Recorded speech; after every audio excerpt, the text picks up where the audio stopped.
Have you ever felt a sort of subtle disconnect with your zodiac sign? Like what you read doesn't always quite mesh with who you feel you are. Oh, absolutely. That feeling when you're told, you're such a classic Leo, but maybe you feel a bit more reserved sometimes. Exactly. Well, today we're going to explore a really fascinating reason why that might be the case. It turns out what most of us know about our zodiac sign might not actually line up with the actual stars up there. It's a pretty common point of confusion. Welcome to the deep dive. Today, our mission is to really unpack this often misunderstood world of astrological systems. We're diving into what we're calling the two zodiacs. That's Western or tropical astrology and Indian or sidereal astrology. Yeah, exactly. We want to look at where they came from, how they were originally connected, and crucially, where they diverged. And why that divergence matters so much today. Right. The goal is to give you a really clear picture of why these systems, even though they use the same sign names, are fundamentally different. And stick around, because we've got a pretty surprising twist later on about what might really be going on with astrology. Yeah, the actual mechanism. It's fascinating. Okay, let's get into it. So, first things first, let's just clarify these two main systems. We've got the tropical system, the Western one most people know. What's its core principle? Okay, so tropical is all about the Earth's relationship with the sun, specifically the seasons. It's anchored to the equinoxes, meaning 0 degrees Aries is always fixed to the moment of the vernal equinox, the start of spring in the northern hemisphere, around March 21st. Okay, makes sense. Yeah, Like clockwork every year. exactly. And 0 degrees Libra is fixed to the autumn equinox around September 21st. It's tied to Earth's tilt and orbit, not distant stars. So, the tropical zodiac takes the sun's apparent path across the sky, what astronomers call the ecliptic, That imaginary line. and it just divides that circle into 12 perfectly equal 30-degree chunks. Those are the signs. Yep.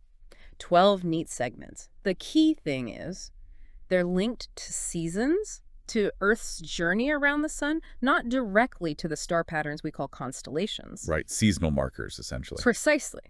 Now, then you have the sidereal system, the Indian one. It also uses 12 signs called Rashi. Also 30 degrees each. Yes, also 30-degree slices along the sun's path. But, and this is a big difference, it adds another layer.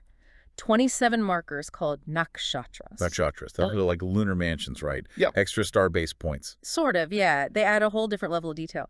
But here's a really common point of confusion. Okay. While the sidereal system is often talked about as being star-based, and this is where the controversy comes in, the signs themselves, the rashis, are still these mathematical 30-degree divisions. Ah, so the signs aren't shaped like the actual constellations, because those are all different sizes and shapes up there. Exactly. The constellations are uneven clusters of stars. The signs in both systems are neat, equal divisions of the ecliptic circle. They just originally shared the same names. Okay, I think I see where the big mix-up comes from. Both systems say Aries, Leo, Virgo. Right. But the sign Aries, that 30-degree mathematical slice, isn't the same thing as the constellation Aries, that pattern of stars. You've got it. Think of the sign like a specific month on a calendar, always 30 days, roughly. Yeah. The constellation is like a landmark you might see during that month, but its boundaries are irregular, and crucially, they've shifted over time relative to the calendar month. Okay, that calendar analogy helps. They share names, but they aren't the same thing anymore. That's the core of so much confusion, and what's really wild is that originally, way back, they were aligned. It started out the same. Yep. At the vernal equinox, say around March 21st, 0 degrees Aries in the tropical system, and 0 degrees Ashwini Nakshatra, which marks 0 degrees Mashai Rashi in the sidereal system. Yeah. They all pointed to the exact same spot. So the starting gate was identical. Identical. And that starting point wasn't based on some distant star. It was based on the direct Sun-Earth relationship at that key seasonal turning point, the equinox. A real observable starting line in our solar system. Okay, so if they began perfectly aligned, based on the Sun-Earth connection, what happened? How did they end up so different today? Well, this is where things get complicated and frankly a bit problematic. It involves something called precession. Precession. I've heard of that. It's like the Earth wobbles. Exactly, like a Right. spinning top slowing down. The Earth has this very slow wobble on its axis. And over long periods, thousands of years, this wobble makes the position of the equinoxes seem to drift backward against the backdrop of the fixed stars. Okay, so the starting line itself, the vernal equinox point, is slowly moving relative to the constellations. Precisely. And in Indian astrology, this phenomenon, this backward drift, is called Ayamsha. Ainamsha. Right, so how did that create the split? Well, here's the crucial point, and it's more recent than many people think. Around 1959, when Vedic astrology started being marketed more heavily to the West, Okay. some modern sidereal systems made a fundamental error. They decided to introduce this Ayanamsha calculation to deliberately shift the zodiac signs backward to try and keep them aligned with the constellations. Wait, so they added the wobble correction to the signs themselves instead of keeping the signs fixed to the equinox like the tropical system does? Exactly. They tied the signs to the drifting constellations, breaking the original link to the fixed equinox point. And importantly, this wasn't how the ancient Indian system worked. It was a modern change. Wow, okay, so not an ancient tradition, but a change made, what, mid-20th century? That seems significant. It's huge. It's not just a minor adjustment. It fundamentally alters the reference point of the entire system.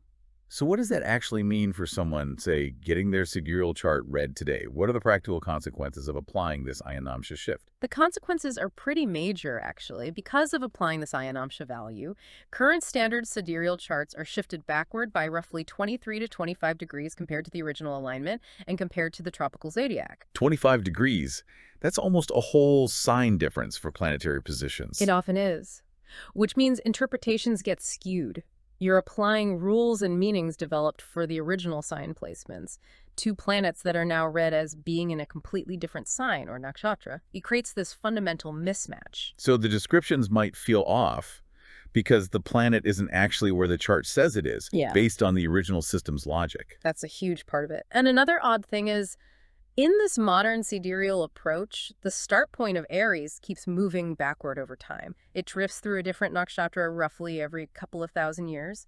But they still treat the signs as fixed 30-degree blocks. Yes, which is a kind of internal contradiction. The starting line moves, but the segments are treated as fixed. That sounds messy. Did anyone see this problem coming? Oh, yes. And this is the really frustrating part.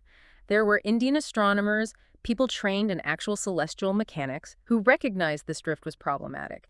They understood precession and warned astrologers against incorporating Ayanamsha in this way. But they were ignored. Largely, yes. Their concerns about astronomical accuracy were unfortunately disregarded by many astrologers who favored the constellation link. Okay, so let's talk about the nakshatra specifically then. You said that the start point drifted. How does that look in practice? Like, which nakshatra is at 0 Aries now in those systems? Right now, because of this drift of about, say, 24 degrees or so, 0 degrees Aries in a typical modern sidereal chart aligns with a nakshatra called Uttara Bhadrapada. Instead of Ashwini, which is the original starting nakshatra. Exactly. Ashwini was the original marker for 0 Aries. Now it's pushed almost a full nakshatra later in the sequence. This misaligns every single nakshatra and rashi from their original positions and meanings. Can you give a specific example of how that changes the meaning? Sure. Take Purva Falguni. Its original location was firmly within Leo, spanning about 13 to 26 degrees of Leo. It carries that fiery, regal Leo energy. Okay. But in the shifted sidereal charts, due to Ayanamsha, Purva Falguni is now placed between roughly 9 and 22 degrees of Virgo. Virgo. That's a totally different energy. Earthy, meticulous. Completely different. So you're applying interpretations meant for a Leo placement to a Virgo placement. It fundamentally contradicts the nakshatra's inherent nature described in the original Sanskrit texts. It just doesn't compute. Okay, that makes the problem very clear. It seems like a major distortion. So given all this, is there a way back? Is there a solution to restore the original integrity? There is, and it's actually remarkably simple. Oh, Remember how the tropical zodiac stays fixed, 0 Aries, always at the vernal equinox, March 21st? Vancouver. The proposed solution for sidereal astrology is just to return to that original alignment. Set Ayanamsha use 0. Just remove the artificial backward shift. Take out the correction factor. Go back to the original starting line. Exactly. By setting Ayanamsha to 0, you realign the rashis and nakshatras to their original positions, the ones intended by the ancient Indian astronomers and astrologers. And what would that do, practically? It would essentially eliminate the distortions we just talked about, the ones introduced by later figures like Lahiri or Krishnamurti, who popularized specific Ayanamsha values. It brings the planetary positions back to where they align with the original meanings and system structure. It restores accuracy. A return to first principles, basically. That's a great way to put it. And this correction, this return to the original alignment, points towards something really profound about what astrology might actually be. Okay, now I'm intrigued. You mentioned a twist earlier. Yeah. This correction supports the idea that the true mechanism behind astrology isn't about, mysterious influences from distant stars dictating our fate. No. Then what?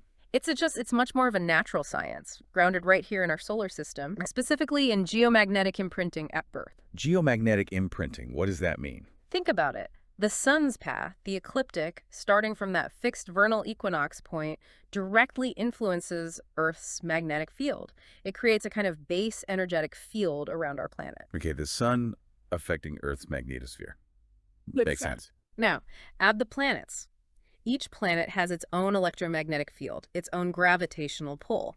As they move through their orbits, they subtly modulate or kind of tune Earth's magnetic field. Like adding different frequencies or vibrations to that base field. Exactly. So at any given moment, the specific configuration of the sun and planets creates a unique electromagnetic signature in Earth's geomagnetic field right here. And geomagnetic imprinting at birth means? It means that at the precise moment and location you were born, you are essentially imprinted with the specific geomagnetic signature of the Earth at that instant. Wow.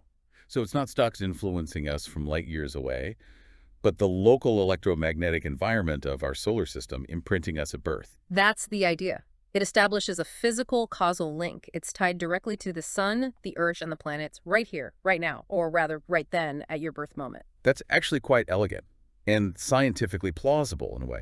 It connects astrology back to observable physical processes in our immediate cosmic neighborhood. It reflects that idea that true divine knowledge or natural principles are often profoundly simple. Whereas it's the human interpretations, the later additions like the forced Ayanamsha shift, that added unnecessary complexity and distortion. Precisely. The original system seemed grounded in this sun-Earth reality. The drift came later. So wrapping this all up, what's the big takeaway for someone listening? I think the key takeaway is that astrology, when you look at its original roots and potential mechanisms, might be much more than just a belief system or some kind of fortune-telling. It's potentially a natural science. Rooted in that direct electromagnetic relationship between the sun, the Earth, the planets, and crucially, your specific moment of birth. It's about the physics of our solar system impacting us directly. Grounded in natural laws, not mystical forces from deep space. Yeah. And that leads to maybe a final thought to leave people with. Just consider this. What if you really were geomagnetically imprinted at birth? If your fundamental nature, your tendencies, your timing are somehow linked to that unique electromagnetic snapshot of your arrival. How might understanding that change how you see yourself? Exactly. How might it change your perception of your connection to the cosmos, not as something fated by distant stars, but as something imprinted by the very real energies of our solar system at the moment you began your life? Something to think about.